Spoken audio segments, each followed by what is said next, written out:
Hey, good morning. We welcome you guys to our online presentation of our State of the Schools. I appreciate you taking time to log in today. I know many of you are at work and or at home getting ready for a long weekend, so we appreciate you guys taking the time. Again, we're wanting to do this activity today because many of you reached out to Ms. Thomas, our communications director, and said, hey, I couldn't make the community events, but I would like to do it online. So this is us again trying to accommodate our families and trying to update everybody where we are in terms of our schools and in terms of what we're trying to do moving forward. If you have questions, I'll do my very best to answer them. I've been assured that the link here up under the TV works. If you have a QR code, just scan it and type in your question. There's also a way at the bottom of the YouTube link to submit a question. And that's one thing we've done at the community events is allow for questions at the end. I'm not scripting questions. If I don't know the question, just make sure when you ask a question that there's a way for me to call you back or contact, and I'll get the information and get it to you. So again, really appreciate you guys logging in. We're going to get started. The only difference in this presentation compared to the other presentations is as we went to each community, we did kind of highlight the report card for each individual community school, and also if there was any facility things that we were doing, we highlighted that in those particular areas. Obviously, with this being a district-wide thing, when we get to report card information, it will be just about Watauga County Schools report card for the previous year. Okay. You'll see me walking back and forth. We've had a little bit of technical difficulty with our clicker, but we're going to make it happen one way or the other. All right, so first thing here, as you know, in July I was hired as superintendent, and many of you reached out immediately and expressed some concerns that you had with the district. And the board and I have been trying to listen and accommodate as much as possible. The things on the board were the things we heard quite a bit. We heard a lot about managing student behavior. There was a feeling of a lack of transparency. Obviously, student safety is always important. That was on the minds of many of our people. We heard this one probably more than anything. The district did not do a good job of communicating, and whether that was a class, a school, a department, or the system. So communication was a big complaint that we had coming in. I hear a lot about our facilities and our processes being out of date and needing to be revamped. I've heard a lot about, hey, what do we expect for our parents and our students? And then lastly, how do we expand our opportunities for our students athletically, academically, extracurricular activities? What do we do to try to address those things? So those were a lot of the common problems that we were getting hit with. Now that we're, 8-9 months into it, I'm going to go over some of the things that we started doing to try to address some of those concerns. Prior to my hiring, the Board of Education adopted a new code of conduct that really clamped down, especially at the secondary level, with what was expected, what needed to be done at each school. We also tried to do some, we brought some uniform expectations, especially to our secondary schools, on how I wanted infractions handled. We've installed that, and honestly, discipline has been cut drastically this year at the secondary level.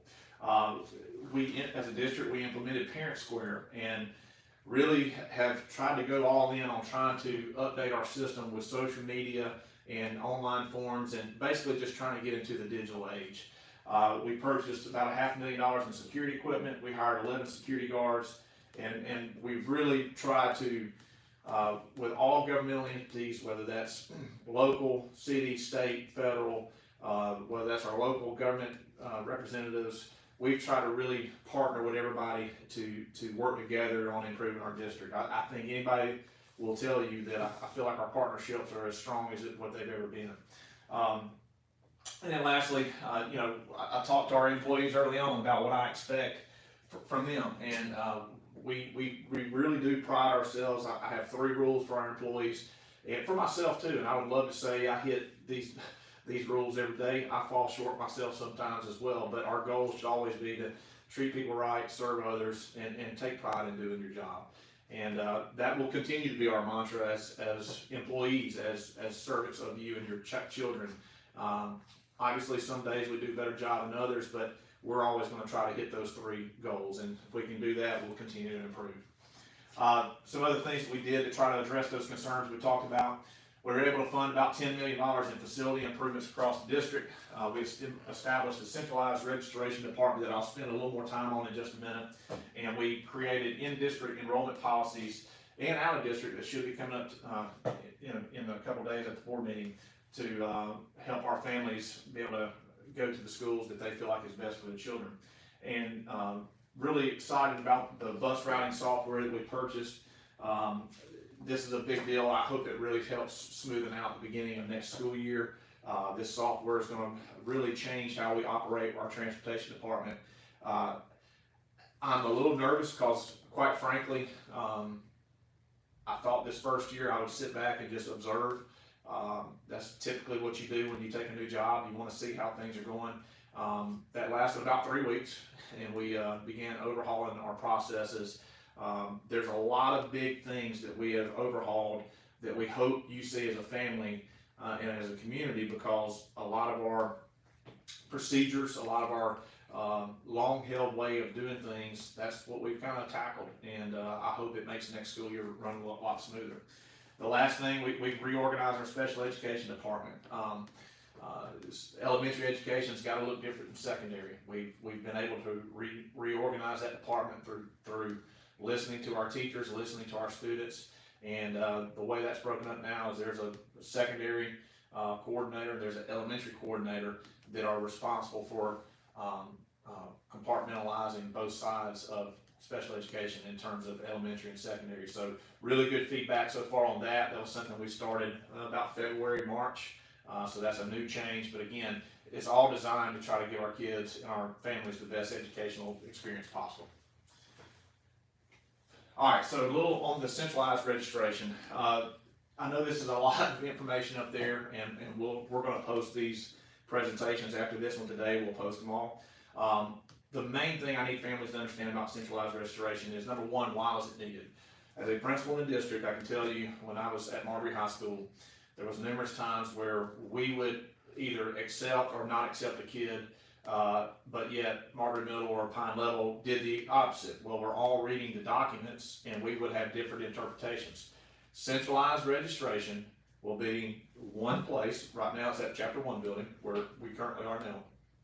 It will be at Chapter 1, and any new family starting this year, this upcoming year, any new family, instead of going to all the different schools to register your kids, you will come to this one centralized location. That will make us be more consistent with how we're handling paperwork. It will also help our families get assistance a lot quicker, because you're not dealing with 3 schools if you have 3 kids, or if you're like myself, I have 5 kids in the district. It just makes life a lot easier for the families. It also makes life a lot easier for our secretaries in the front office, because a lot of our schools, you have secretaries that are performing realistically 3 or 4 different jobs, and it's hard to be efficient when you're wearing so many different hats. So the centralized registration process should really help our families moving forward. We overhauled what we're accepting in terms of proof of residency. We had a big problem this past year and in many years prior with families abusing leases. We still accept leases, but you'll see on the policy now, we have option 1, option 2, option 3. You have to tie all your proofs of residency into each bucket. In other words, you can't take one thing from 1, one thing from 2, one thing from 3. That's how it was in the past. So there was a lot of forging, a lot of issues with that. It's not fair to our families who are here doing it the right way. So this is a change that will be moving forward.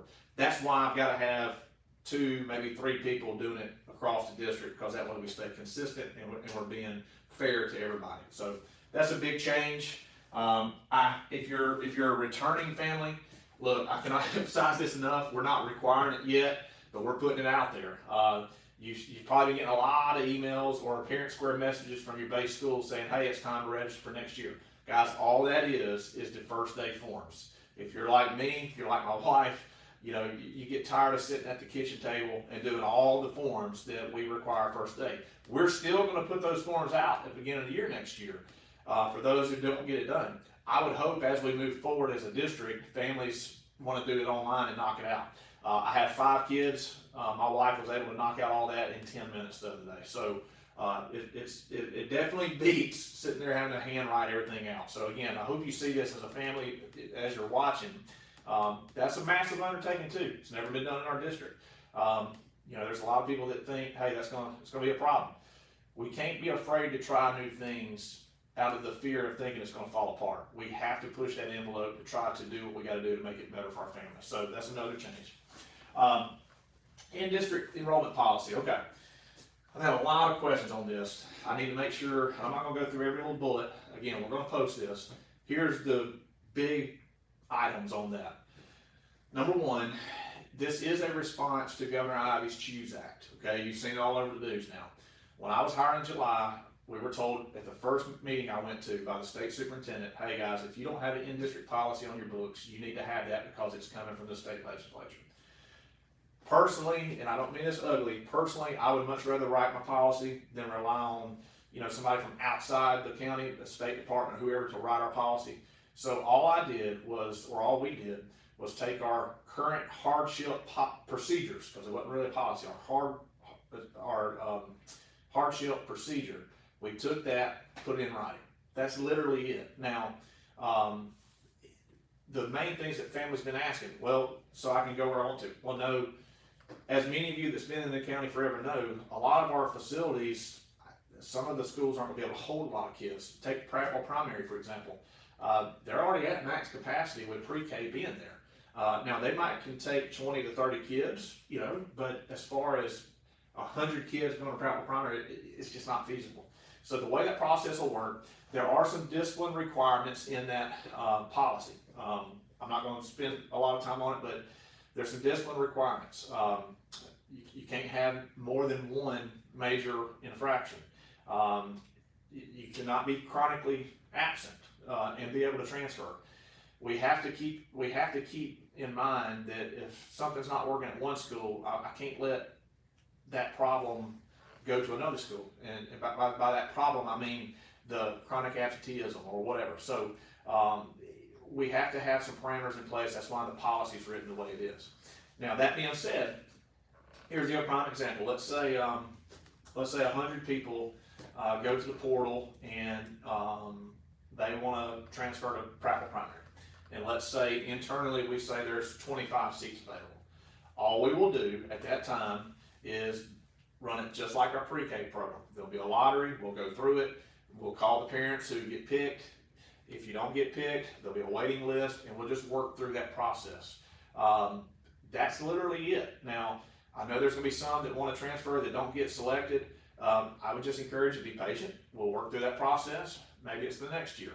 Now, once you get assigned to that school, as long as your child is in compliance with those policies, whether it's discipline or attendance, that'll become their base school. You don't have to redo this every year. That is a change from the hardship. Our hardship process, they had to reapply every year, and it was the same families over and over and over that were having to do a lot of needless paperwork. So I hope that clarifies some of the issues with the in-district transfer. We do think it's a step in the right direction. What I have told our principals is, whether we like it or not, the first place you are competing with is schools in this district. Our principals have to make their school the place that people want to come to. And I think competition is a good thing.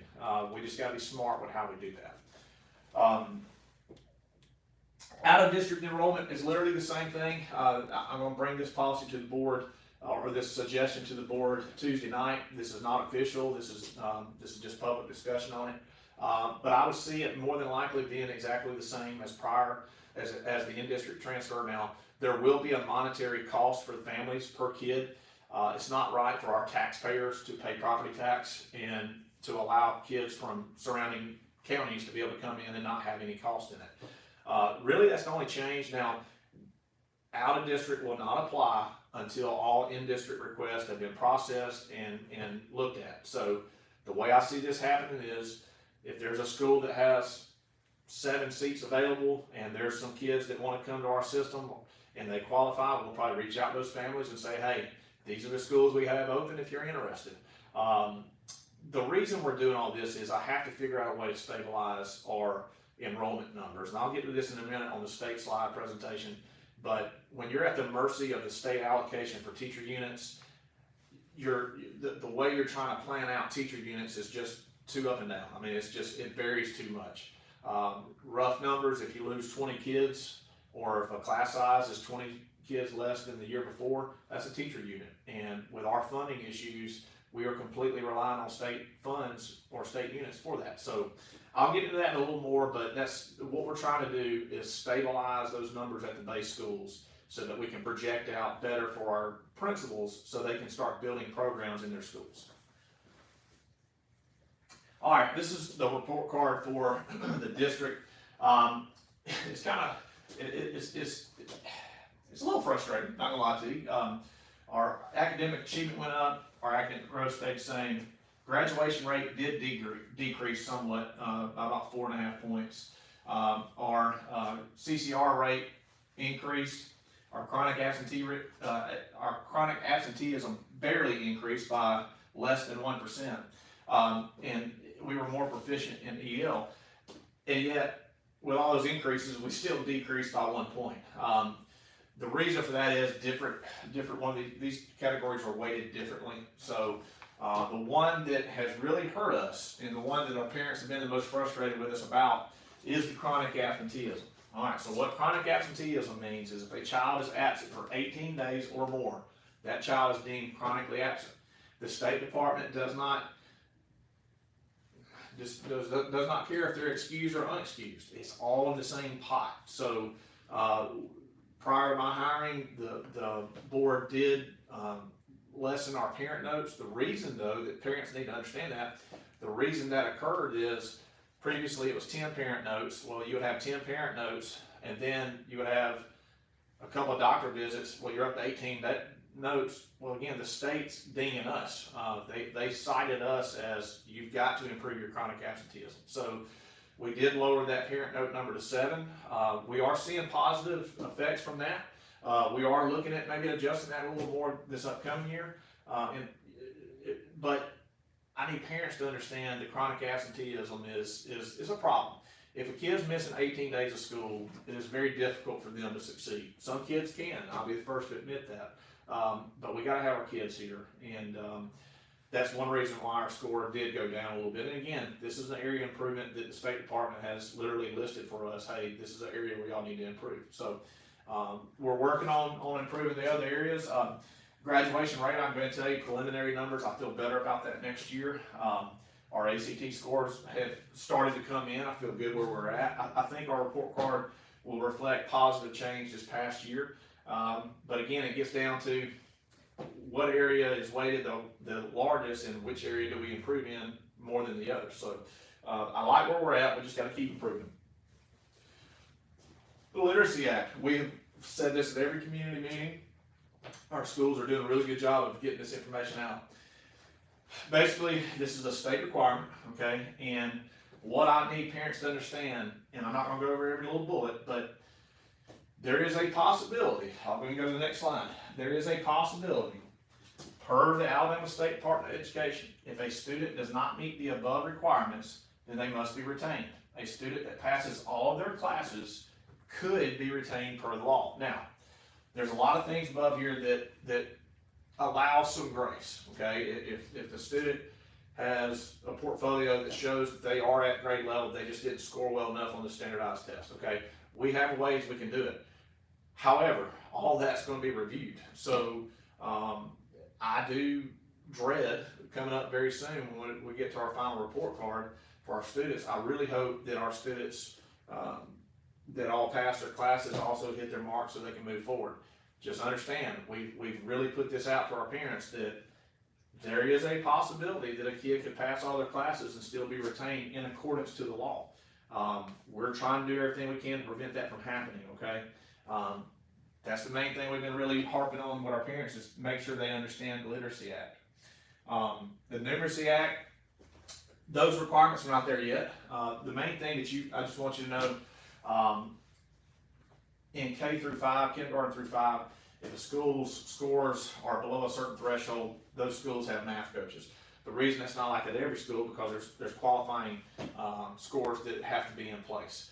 I hope maybe as we move forward, we have seen a really good improvement at the schools that have the math coaches. On a day-to-day instruction level, our teachers have really enjoyed it. I hope maybe that's something we can grow, regardless of whether it's part of the Numeracy Act or not. But again, main thing on the Numeracy Act is there's nothing there as far as holding back kids at the moment. As far as I know, there's nothing next year, but I would not be surprised if that act does not have some teeth to it as we move forward as well. But yeah, all right. This is another big change coming for the class of 2026. That is this year's sophomores. They have to be college and career ready, okay? When the class of 2026 gets to the end of their high school career, if they have not met a CCR indicator, then, or if they have not earned a CCR, then they will not be allowed to graduate. So, different marks on that. There's some ACT scores they got to hit. Again, I'm not going to read every bullet. I want y'all to be able to review this. I'm sure many of you have questions, and I'm trying to save some time to answer questions. But English, they got to have 18, reading 22, math 22, science 23. AP exams, they can qualify that way. They can qualify through dual enrollment. A lot of our kids get their CCR when we take the work keys, if they get a silver level or higher. The biggest change, and this is what I spent a little time on in the community meetings, I need families to understand that if a child is taking career tech classes, there's also another way they can get their CCR if they take 3 classes in the same pathway and they make higher than a 70. So here's what I see coming for my class of 26. This past year as a sophomore, they may have taken a career tech class that maybe they didn't want to take. That's just where the schedule fell.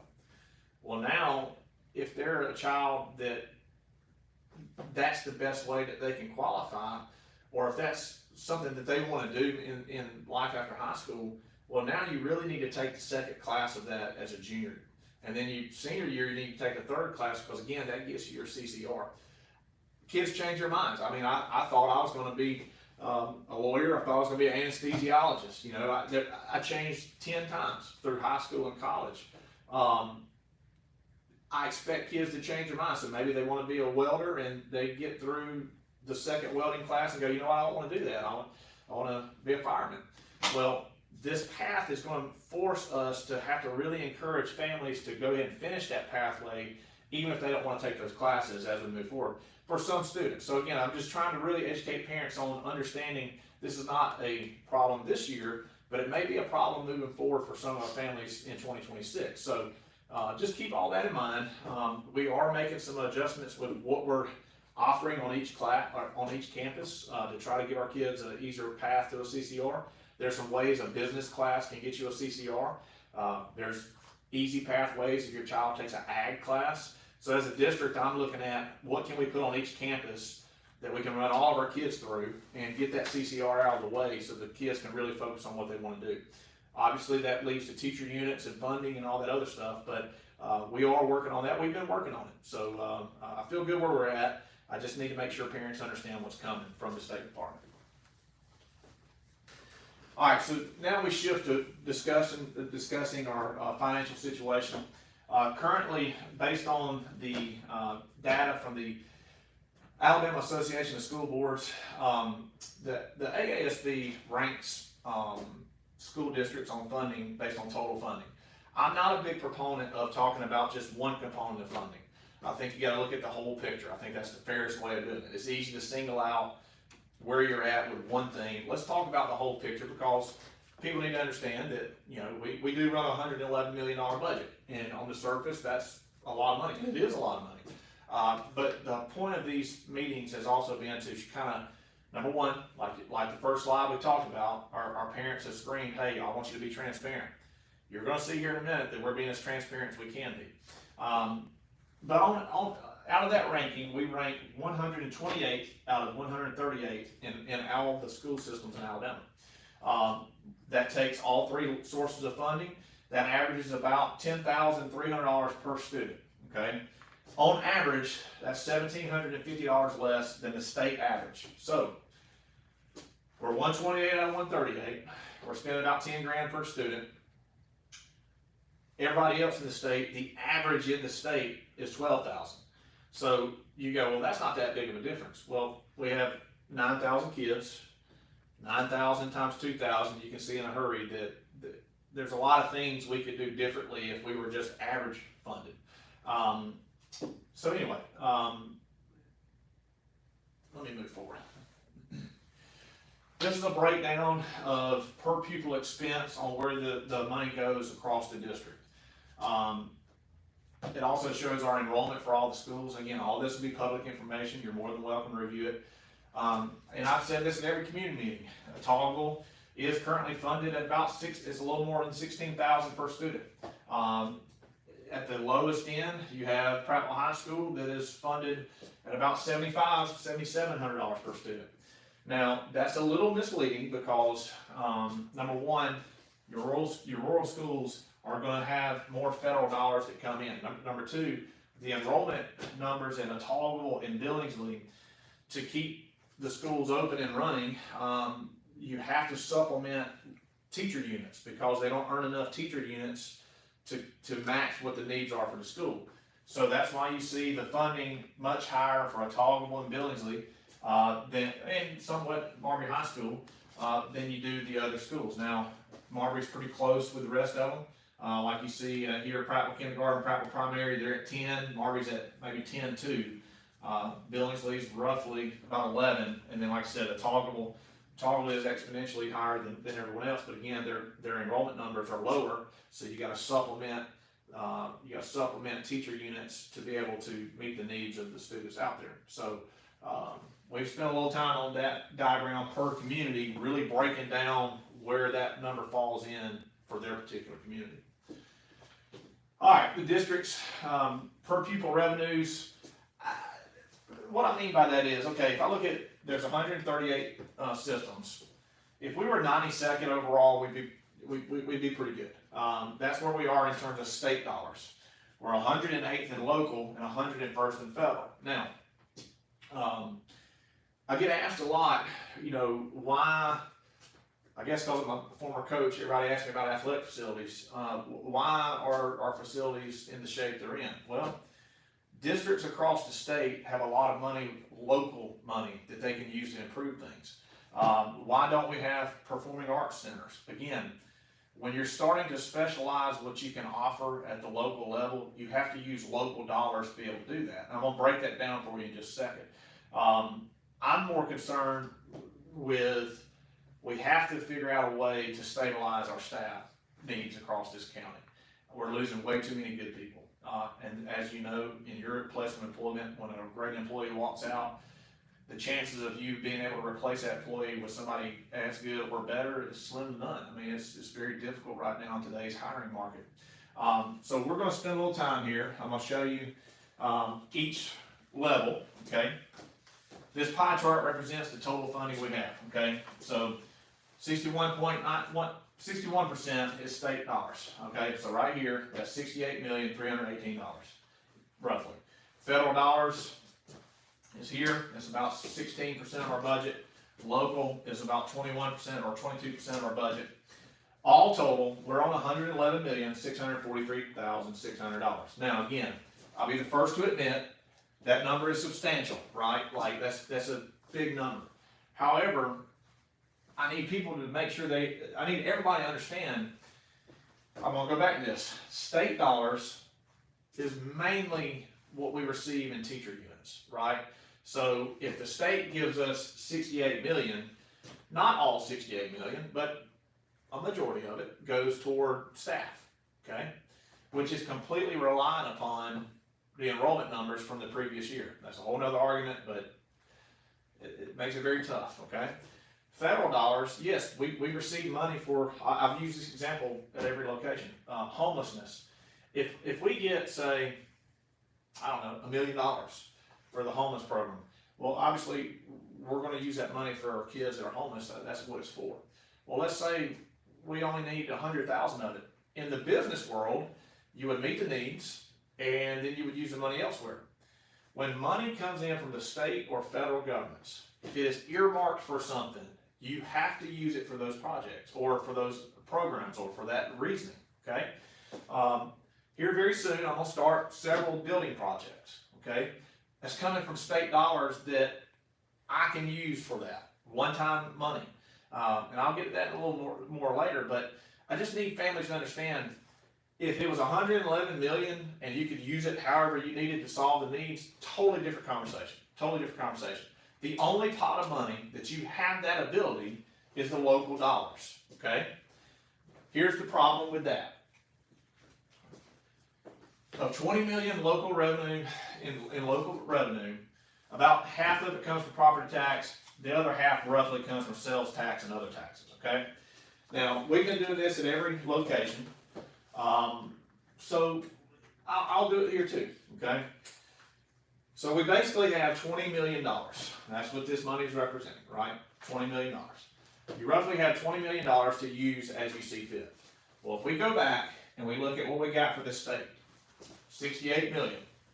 Part of state law is each district or each district has to supply 10 mil match to the state program. So to get the 68, we have to pay in our budget this year $9,380,970. Now, obviously, there's no world where we're not going to pay that because we're paying 9 to get 68. But that has to come out of your local money, right? So we have 20 million, but I've got to give up 9. Again, this is where you get this done, right? So of the 20, we're going to take 9. 2, 3, 4, 5, 6, 7, 8, 9. All right. Now, state capital funds match. The state gives you some money to use on capital improvement stuff, but you got to match some of that. Our budget is $470,000. I'm gonna jump here. Sped maintenance of effort. Again, to get money, you have to match some money. There's some things we have to do legally that comes out of local. Both of those, it's about $880,000. I'm gonna say 1 million, right? Because I did the 9 a minute ago, I left the 380 out there as well. Okay.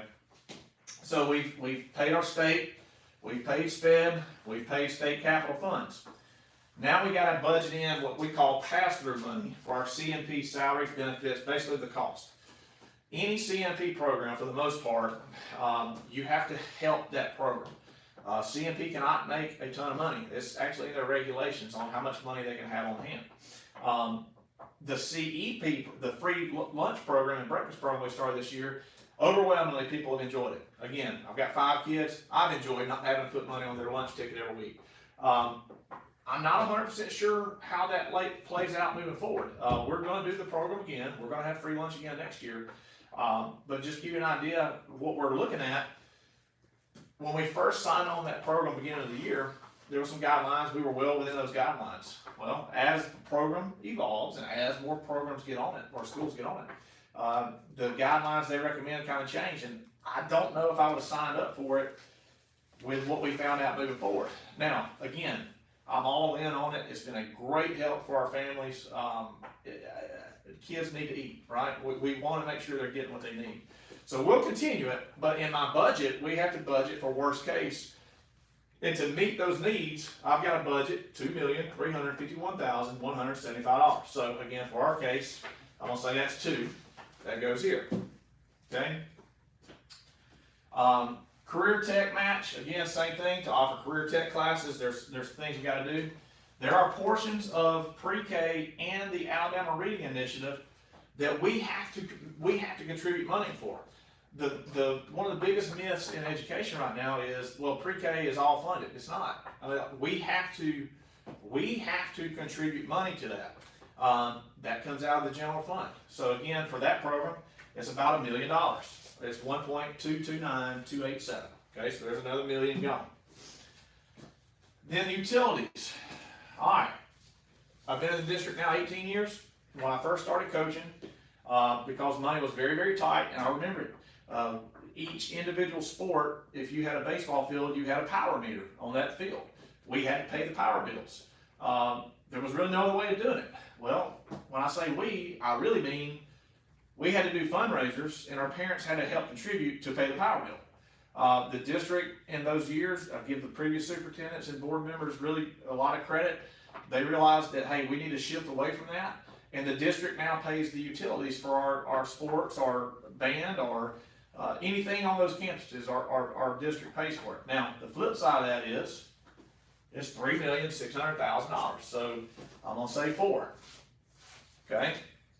So the question I keep getting is why don't we have the same facilities as Auburn?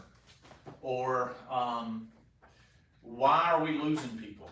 Or why is the paint flaking off the ceiling at Prattville Primary School? Or why do our bathrooms look the way they do? Well, guys, I'm going to defend every superintendent and every board member before us. I got to say really good things about our board. They're awesome. I work with them every day. We all share the same vision. But I'm going to defend everybody before too, because I've been here all my life.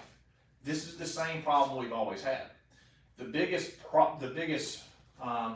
delayment or delaying of the problem has been, quite frankly, when COVID occurred and the federal government sent all this ESSER money, COVID money. We have been able to stockpile some money because we've been using ESSER funds for anything that we possibly could.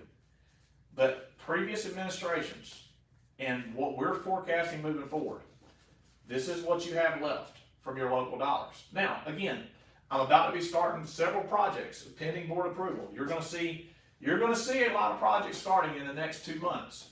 And I can hear it now. Well, why are you starting projects and y'all are asking for a tax increase? I am using ESSER dollars and I am using state allowable dollars to fix long-term facility issues that we've always had. I don't know if this money's at the state level. They'll tell you, we don't know if it's coming back after next year. So where I could use it in other areas, I'm tired of seeing what our kids are, I'm tired of seeing what our teachers and students are trying to learn in every day. So if that means, replacing floors, if that means bathroom remodeling, if that means painting the ceilings in schools, if that means looking at possible athletic improvements or fine art improvements, I've got a list of items in my office. And I'm literally going to take a marker and I'm going to check off as many of these projects as I can, because this may be our last opportunity to fix some of these. And the reason I say that is I got to explain what this $3 million is currently paying for. All right, I'm saying 3. It's really about $2.5 million that's left. The remaining revenues have to fund all other expenses. Okay, and this is the dilemma that previous boards and previous superintendents were in. Okay. I understand it much better now than I did as a principal. This is why we have done, it is absolutely incredible how good of a job our teachers, principals, parents, previous boards, previous superintendents. It's amazing that our system is as good as it is and as strong as it is based on what everybody was trying to do. I will defend them every single time, because what I'm about to show you with what's left, there's not a lot left. Debt payments. Okay, we have $48.8 million in debt. That's not a bad thing. As you know, we're building a new private kindergarten. That's about 30 of the 48.8. There was roofing projects and other loans that we had to get done previously when you have roofs leaking. And again, you don't have the money to just pay for the issues. You have to go get a loan to pay for issues, right? But these payments come out of this money, okay? Athletic supplements, regular building maintenance, office supplies, custodial supplies, professional development. Now, let me say this. Do you get state money for professional development? Yes, you do. You don't get enough, but you get some. Do you get money where you can use some of the state money for custodial supplies, office supplies, building maintenance? Yes, you do. But anything that you have to go above and beyond comes out of your local money, which ties me back to what I said a minute ago. I get a lot of questions, well, why don't we have this and why don't we have that? It's got to come out of your local money, right? If you don't have the ability to take out more loans, then how can you go get different projects started? You either have to pay for them out of the money you have, or you got to go get a loan to get them to pay for them in the future. That's our predicament that we're in. So when I came in, I promised the people that I would go through every program, every dollar, and we've done that. We've been able to find some things that we could use better. The online forms are one of those programs. We were paying for it. It's there. Let's use what we got. Let's make it happen. We've been able to cut some things. There's been positions that I've not rehired. There's been some restructuring. There's been some debt savings. Huge shout out to our legislature members, Senator Chambliss, Representative Smith, Starnes, and Representative Lawrence. They were able to help us get a grant where we're working on paying down some of our debt. We're doing everything we can with what we have, right? This analysis I asked from Rice Advisory Group is one of the ways I'm showing you we were trying to be transparent. So I'm looking at these facilities when I first get here. I've been here all my life. I'm like, we've got to do something. And I met with some groups, met with some contractors, met with a lot of people. But when I was sitting down with my CSFO, Ms. Poe, we're like, I don't know how we're going to pay for it. Like, it's got to come out of this. I don't know how we're going to pay for it. So I brought in an independent group, Rice Advisory, and I said, hey, I want you to do a complete audit. Just go through it. Tell us if we're right. Tell us if we're wrong. What do you do? Now, it's very important that the public understands Rice Advisory is the main group that's got to sign off on your bond when it goes to the state. So, you know, they're the ones telling the State Department, yes, this system can pay back the bonds, or no, they can't. So I felt like that was a very neutral party to look at our economic situation. I have provided a copy of the letter that he sent, okay? I had two questions for him. I said, number one, can we take out more loans? Number two, is it as bad as I think it is? All right, so first question, okay? This is his conclusion, and it's in big letters here, and then if you want to see the actual letter with the dates, with everything, here it is, okay?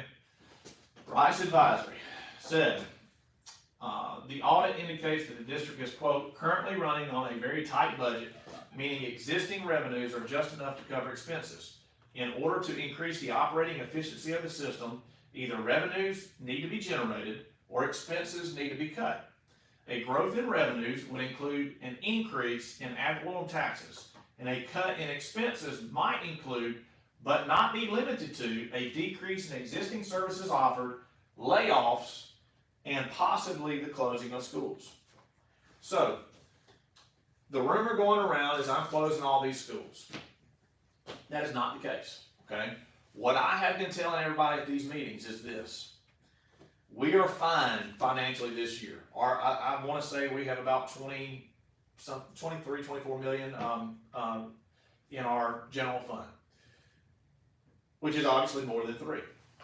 The problem is when we project out, because we're losing ESSER funding, right? We got to have all that money, the COVID money, you got to have it spent next year. A lot of these costs that we've been able to save our money with, like janitorial supplies, now it has to come out of our general fund.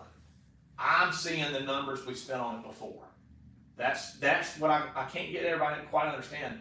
I'm not looking at what we have. I'm trying to say, okay, pre-COVID, what did we spend, right?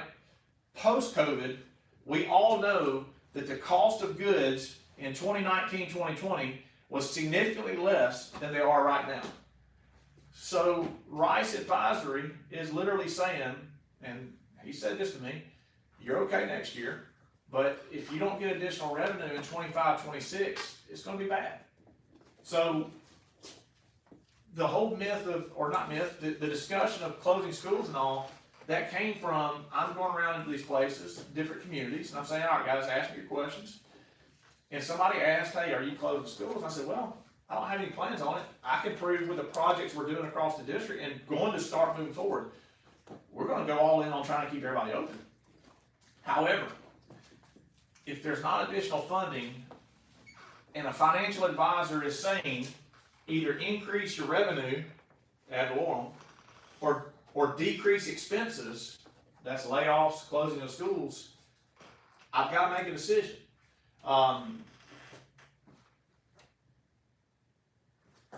So we thought we had a technical difficulty there. So one last thing, I want to make sure I say this too. When I began my administration career, I was at Prattville High School, and I was over the janitorial fund. Okay, the way that was done, we all had different funds we were responsible for. And I can 100% testify this. At one of the community meetings, they said, is it true y'all used to have to ration toilet paper? Yes, ma'am, it is. 100%, because I was the guy that was over the fund. That was 7, 8 years ago. So I literally had to meet with my custodians, who were phenomenal, and said, look, in this bathroom, you have to have toilet paper in every other stall. That was to get us through to the end of the month. The public does not know that. That's true. That I lived it. That is the truth. That is 100% the truth. I'm very concerned knowing what that funding was prior to COVID, and I'm very concerned what it looks like after COVID. So Rice Advisory gave us that update. I'm sorry I didn't finish that. He said, can the Board of Education access the bond market currently? He said, yes. Yes, you do qualify to take out additional loans. And he goes into coverage and all that stuff. But long story short is, yes, we do qualify. He followed it up with this. Should, and he's got it underlined, should a Autauga Board of Education access the bond market currently? Here's his answer. Well, he's talking about leverage and all that. The answer is no. The answer is no. He literally puts it in writing. Again, please access this once we put it online. You can see it for yourself. An individual, he said, Mr. Woodfin, you guys are the guy that qualifies for a bigger house. You can go get the loan, but to get the bigger house, you are not going to be able to go out to eat. You're not going to be able to have a car payment. You're not going to be able to have a boat payment, but you can get the bigger house. I said, well, what do you think that means for us? He goes, what that means for you is, yes, you can go get a loan and you can build some wings and you can fix some facilities. I don't know how you're going to make payroll. I don't know how you're going to put toilet paper in the bathrooms. That's our reality. So his advice is, without an increase in revenue, I cannot go get bonds. Guys, I don't claim to be an expert on everything. He's an expert in that market. So if he's telling me don't go get bonds unless you get additional revenue, that's where I'm at with it. We have to get our debt down. Basically, it boils down to this. Our debt level, even though it's not bad in terms of overall budget and all, it's at the max that we are currently able to fund and be able to hit all our other needs. I'm not going to push this number high and leave it for somebody else to fix. I'm not doing that. Okay. So anyway, as you've seen on the news, we did ask for a 7 mil increase. I've had a lot of questions. How did you get to 7? Is 7 enough? Look, 7 is not enough if we want to go in and build all these new buildings and all that. It's not. Guys, I've got to earn the trust of the public. And I hope the public sees that we did not ask for an exorbitant amount of money. How did I come up with 7? 7 would be, well, if it's fully funded at 7 mils the way we have it, would be about $1 million, okay, per mil. So it'd be about $7 million. I am literally looking at that going, if I can shift half of it to my employee side, half of it to debt and facility side, I think we're okay. Let me rephrase that. I know we'll be much better than what we are right now, okay? Does it solve all our problems? No. Does it allow for a new high school and a new middle school at Marbury and a brand new big gym at Autaugaville and a new wing at Billingsley? No, it don't, okay? It allows us, I'm going to say this as plainly as I can, 7 mils allows us to solidify where we are. It allows me to stay where we are. It allows us to get our employees a little better off so that maybe we'll quit losing our employees. It gives me a little wiggle room in case I have a disaster hit where I could access the bond market, but I'm telling you, I'm probably still not. I'm going to pay down debt. That's what that 7 number does, if it's 7 full mils, okay? That's what this slide's talking about, and I've got asked numerous times, what would you do with 7 mils? Guys, the hardest thing in our district right now is our principals are in a no-win situation. We want them to grow. We want the instructional coaches. We want literacy and math at the elementary levels. We want electives at all levels. Here's reality. When you're completely relying upon what the state gives you, and those numbers are from the previous year, you cannot grow programs. What I want to have happen is we set aside basically about $1 million, maybe 2, and we say, okay, this is our local teacher unit fund. We set that aside. We may not use all that money every year. It depends on what those needs are. What does that do? Well, if a school's natural fluctuation, because that happens, you're going to have some years where it goes up and some years where it goes down. Instead of every 20 kids, you lose a unit as a school, let's say that enrollment goes down 20 kids. Well, we just pull one of these local teacher units out of this pot. Principal, don't worry about it. You don't have to cut a good teacher this year. We're going to float you this year with this fund. Now, the following year, you're going to recoup that unit. That's what's crazy about it all. Everything's a year in behind. So I want a pot of local teacher units that we can start sending to these schools. If I get a situation, and we see this a lot in kindergarten, we open up, 2 weeks later, you'll have an influx of kids. Well, now the class sizes are huge. Well, how do you fix that? Well, again, we're going off of what we're given by the state. If I have a local unit fund that I could go, okay, private kindergarten, now we picked up 100 kids, let me go send 5 teachers, even if it's at the start of the school year, let's go hire 5 teachers. It's coming out of this pot over here. What does it do on the secondary level? On the secondary level, now you can grow programs. Now you can grow electives. Now you can, honestly, you can start to cut down class sizes a little bit and really increase the rigor of your upper level classes, because now you don't have to have 30 in a class, maybe it's 22. That's a big difference. It's a huge difference. I've said this story at everything, and I'm telling you, I am going to make it my mission, even if the tax does not work. The days of principals having to come into a unit meeting with us, I used to dread them. They're awful. I'll never forget one year, I lost a unit because I lost like 10, 15 kids. And I'm like, man, I don't really understand how I lost a unit, but okay, I got to figure it out. My decision at that time was cut softball or cut art, because at that time, that was about all the non-tenure teachers I had. And I'm not being ugly here. We're in Central Alabama. Softball is very important. Art is too. Both are very important.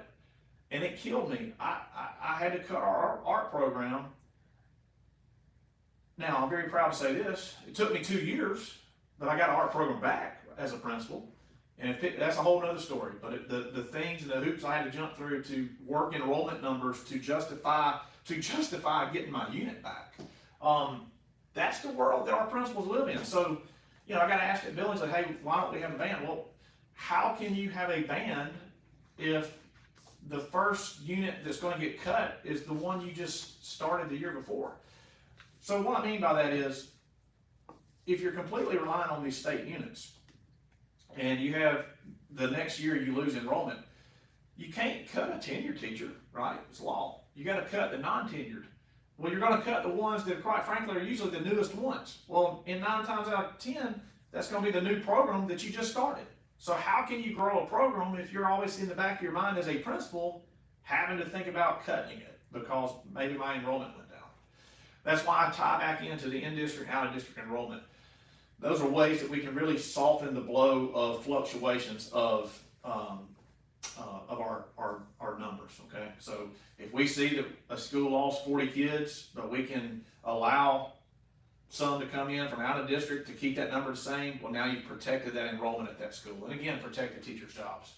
So what does this look like, okay? If we are able to get the $7 million that's at the legislature right now, if it comes out of the legislature and you guys are able to vote on it, guys, we go from 128 to 114th. I say that with a smile on my face because, guys, I'm not asking to be Hoover. I'm not asking to be Auburn. I'm asking people to give us a chance to show you that if you allow us to give it a little flexibility, we will flip these schools. We will give our people what they need. Now, right now, again, I do not write the bills.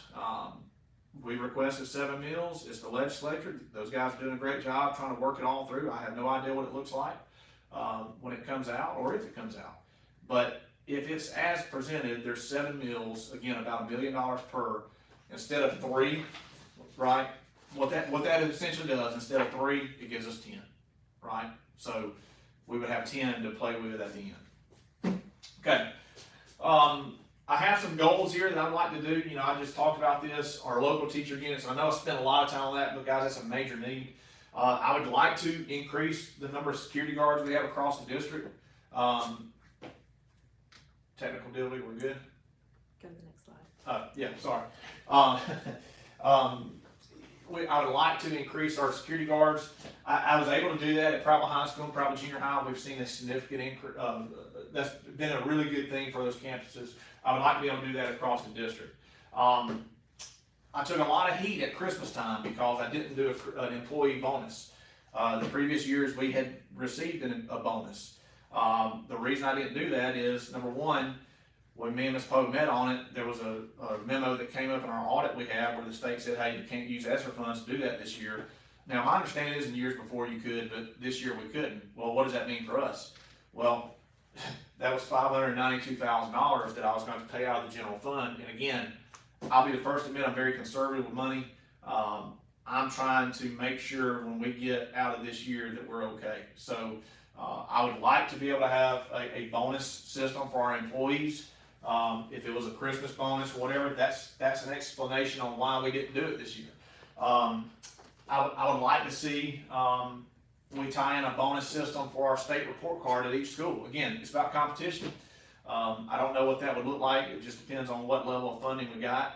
But off the top of my head, I see a bonus program where if a school's report card goes up, maybe everybody on that campus gets a, I don't know, $500 bonus. If the report card stays the same, then maybe they get a $250 bonus. I think that would go a long way with our employees to show, hey, we see what you're doing and we appreciate it. Now, the question I've got, well, what if the school's report card goes down? Well, it's all about competition, and it's about us making our schools as good as we can. So hopefully, if there's a couple schools that are not getting those bonuses, well, and everybody else is, maybe it makes us up our game across the district. So I would like to do that if possible. Again, I talked about the security guards, and here's the thing that people don't understand either: special education aides. You know, if it's noted in the IEP, we have to provide it. Well, again, that comes out of local money for the most part. We do get some federal money, but each aide is about $50,000. So if you have 10 students move in after the start of school year where you've already sent out all your allocations, and each one of them need an aide, that's $500,000. It's got to come from somewhere. Moving forward, again, that's half of one of these, right? So a lot of the planning, obviously I'm planning for worst case scenario. Here's a chart provided by Rice Advisory. Long story short, if I went to the bond market with any additional funding, basically for every meal is the way, so let me stop. Again, if the 7 meal tax passes, there's probably not enough there for me to go start massive construction. Now I can see renovations all day long. I can see renovations, but I also want people to understand what it would really take if you're talking about building all these new schools. For each mill, that basically gives you $13 million in project funds you can get a loan for. So the average cost of a high school is, right now, honestly, about $200 million. You can do the math there. It would take a substantial increase. We're not asking for that. I understand the economy's rough. I understand the price of goods are ridiculous. I understand when we go to the grocery store, instead of 2 bags of groceries costing $40 like they used to, it's $100. I get it. Again, I'm with you. I've got 5 kids, same deal. We all understand that struggle. We tried to factor all that into what we thought people would actually want to support. Overwhelmingly, I heard with the new tax, if you're going to do one, it needs to be countywide. It is. You need to be transparent on why you're asking for it. I hope people see we're solving that. It needs to benefit all kids. Again, we're doing that. And y'all asked for too much last time. Again, I'm not saying we did or didn't. I'm just telling you the feedback. That's how we got to where we are. Okay? All right, so what's next? And this is the last slide of this, so if you have any questions, I'll get to them in just a second. So what's next for Talk County Schools? Look, we have to increase our student enrollment. We have to figure out ways to stop the number of people that are leaving. We have to figure out why people are leaving. I think we're working on all that. We're going to keep looking at policies and procedures on how we fix these things. I do see a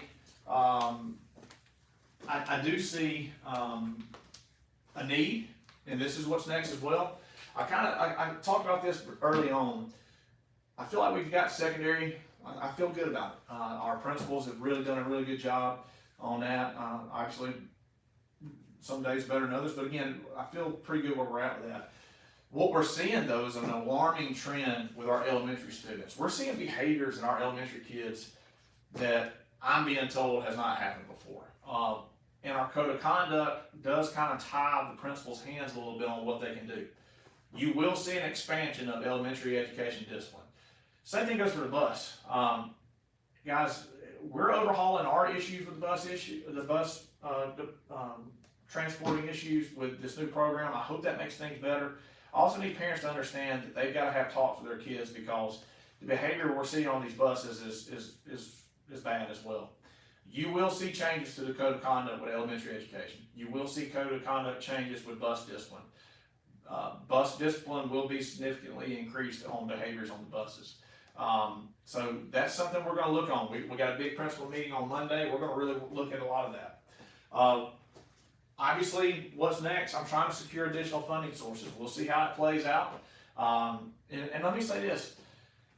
I'm not trying to guilt anybody one way or the other. I was asked the other day by the news when it came out. They were like, well, what's going to be your reaction if it don't pass? I said, guys, the beauty of being in a democracy is if that decision comes to you guys, that's your will. If you say no, y'all got what you need, well, I want to be transparent and tell you, I don't think the 14 school model continues. And if that's the decision that our citizens of Ottawa County want, then it's my job to carry it out. Now, will I do everything in my power to keep that from happening? Yes, I hope people that know me knows that. But I'm also, part of my personality is I'm also going to non-emotionally tell you guys, hey, this is where we are. So as we try to secure funding sources, if the answer is no from Ottawa County, that's fine. I'm not going to be upset about it. Okay, hey, that's the answer. It's my job to make it happen, and I will do everything I possibly can. But I also want people to understand the other side of that is, if I'm being shown by financial advisors and my CSFO, and if you lived here, you know we have some financial problems. If the answer is I have to change the model, then I have to change the model because I have to make payroll and I have to give kids what they need in terms of education. We're trying to continue to recruit the people that want to pour in here. I'll make no mistake about it. I think it matters more when you're here, when you live here, and I appreciate so much of you that stopped me at ball fields and grocery stores and all that. It's very, very important to be able to have feedback, and I always welcome that, and I appreciate that more than you'll ever know. Lastly, we talked a lot about our strategic plan, not so much today, but we're going to really keep trying to improve our strategic plan. That's got to guide what we do as a system. So we're going to keep doing our best to hit our goals, to hit the needs of the students, to give our teachers what they need. And again, I hope you see today that we're not doing it in a way that parents won't know. We're trying to be transparent. We're trying to show you guys the reality where we are. So I think that's it. Let's see. Yep, that's about it. Ms. Thomas has got a laptop. Are there some questions over there? There are. Okay. So we'll address a few of them. I will say real quick while we are doing that, the link to ask questions is in our Facebook event and it's also on our live YouTube stream. So are you ready, sir? Yeah, can I get my water real quick? You may. Alright, first question. Does the district have a plan to present a new bond vote for school construction? Say it one more time. Does the district have a plan to present a new bond vote for school construction? Bond vote, I guess they're saying. Referendum, I would assume. Right now, I hope that presentation kind of answered some of that. I think I know where that's coming from. Previously, in the previous tax deal, there was a lot of tie-ins to buildings. Maybe that's what we're talking about. Right now, I don't feel comfortable saying with a $7 million increase that there's going to be enough there to start a massive construction project. Now, that being said, what I'm excited about with this in-district transfer policy is we are looking at that data, and if it shows a clear, hey, people don't want to go to this school, but they do want to go to this one, long-term, that gives us an idea on what we need to plan for. So in terms of just a massive building project, no, the $7 million plan at the moment, the way it was when we submitted it, is we're going to focus on our employees, we're going to focus on renovating as much as we can, and again, you will see some of this very soon because I'm using other dollars very soon to try to tackle some of these projects we've talked about. But in terms of just a capital plan with, hey, 8 meals are going to this school and this school, there's just not enough there with the current proposal. Does that make sense? All right, given the growth of Prattville over the last 20 years, what is the district's plan to combat overcrowding issues? Yes, a great question. The plan is it's in district transfer and track where people are wanting to go. It may mean long term. I know I just said there's not a plan as far as building, but if I'm looking at this and there's, I don't know, 300 families that want to move to a particular school and they're wanting to leave a particular school, well, as we're paying down this debt, that's what you will see from me. Long-term strategic plan is, this is where our people want to go. This is what they're wanting to see. Let's figure out a way to make it happen. How long do we have to enroll our students? And I think that's probably an online returning student registration question. Returning student, guys, all we're asking y'all to do is that first day paperwork. You're already enrolled at the base school.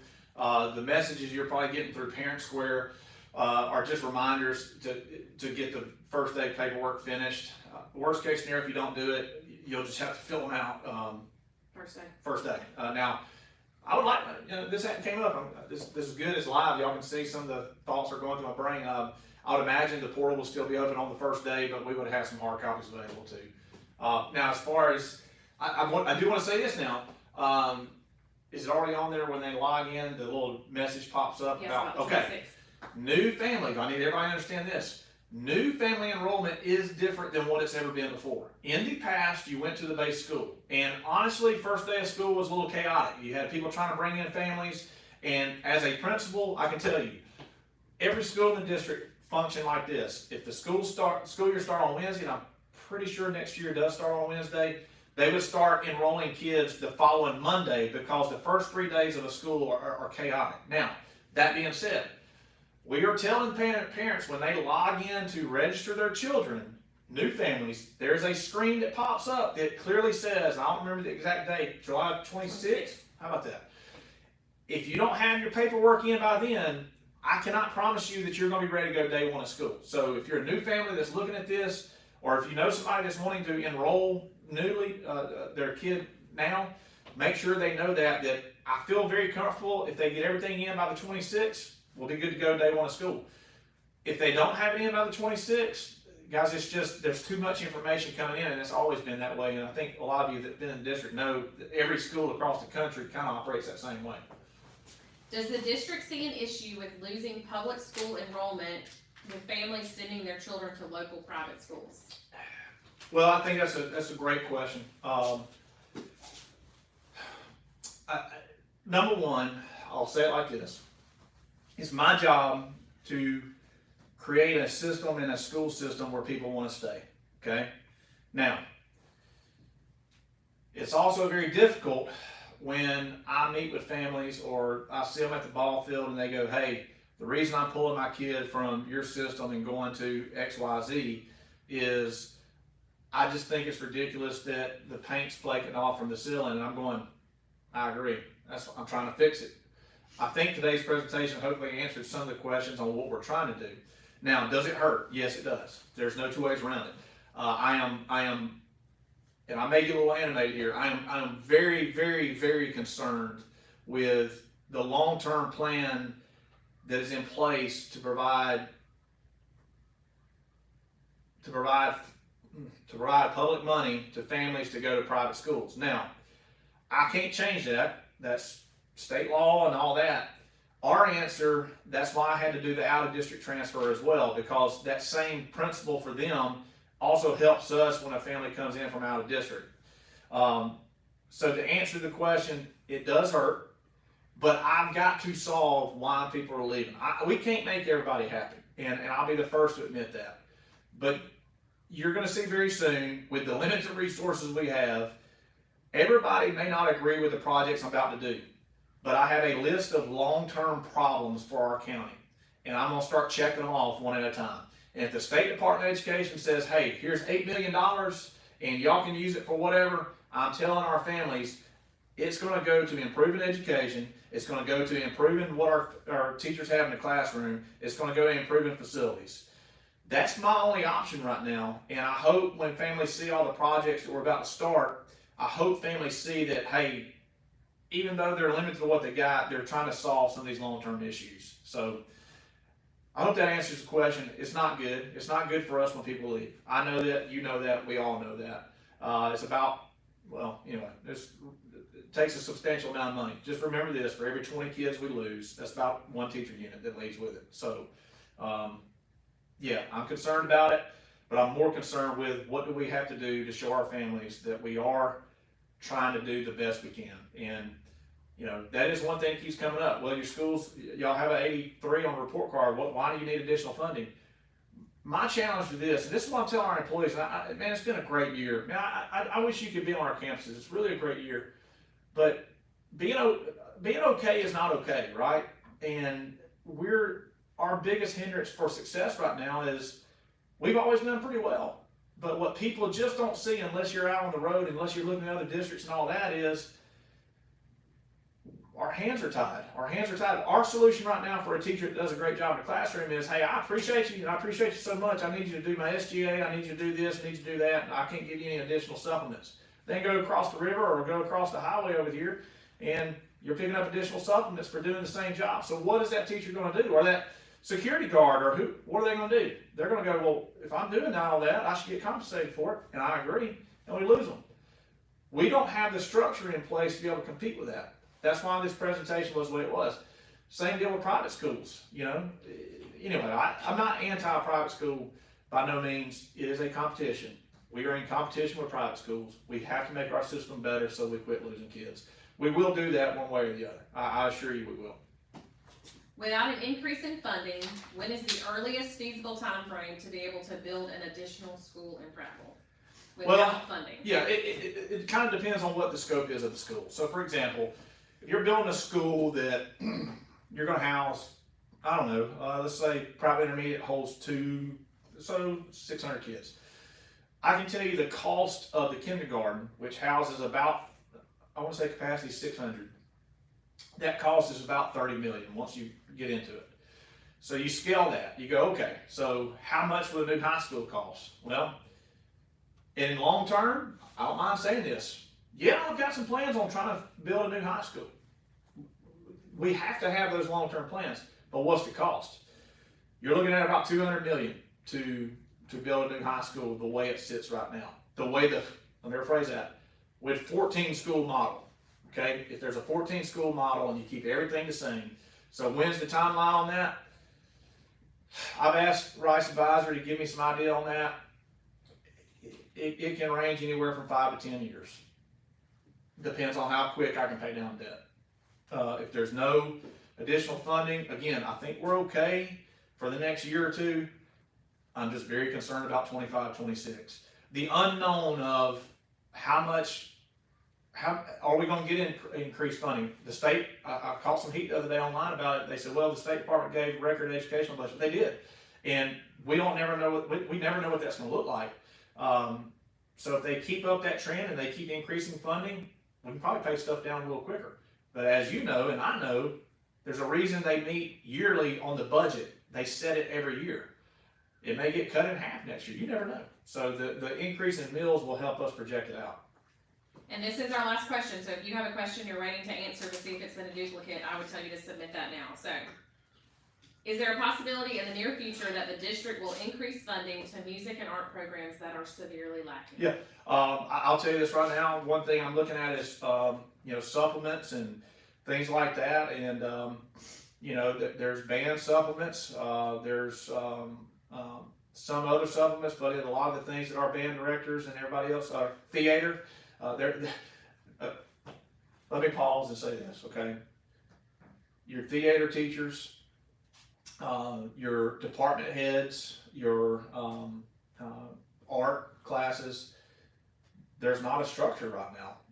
There's not a way to get them additional funding at that level in terms of supplements, in terms of things like that. And I know the question is more about the program. I'm just starting with personnel, because if you don't have the person in your building that wants to do it, you can't start the program. I am working on a proposal right now that we can shift some things around to get a little funding to that, and hopefully that'll help start growing those programs. Now, we do fund different projects that come in. I know we were able to help out, a couple of choir, programs the other day with big trips they had. But it's just really case by case right now, in terms of what we have available in the leftover budget. I know I kind of got off track there. I hope that answered the question, but, we see the need. I'll say that. We see the need and we're trying to address it. That is the last one, so I'll let you That's it. sign us off. All right, well, just again, I appreciate you guys reaching out, and thank you for the great questions. You know, and again, I hope you see number one, that we're just trying to put the information out there. And again, if the public wants to see certain things, we're gonna look at the data, and we're gonna look at the in-district transfers. We're gonna look at all the things that come to us. I promise you, we are trying to make long-term decisions. We have big decisions that are coming up. I've lived here all my life. A lot of you know my family. You know, my family has several educators. Look, this is home, and it hits different when it's home. I don't want people to take this presentation any other way other than this. I am trying to make as many long-term plans for this district as I possibly can.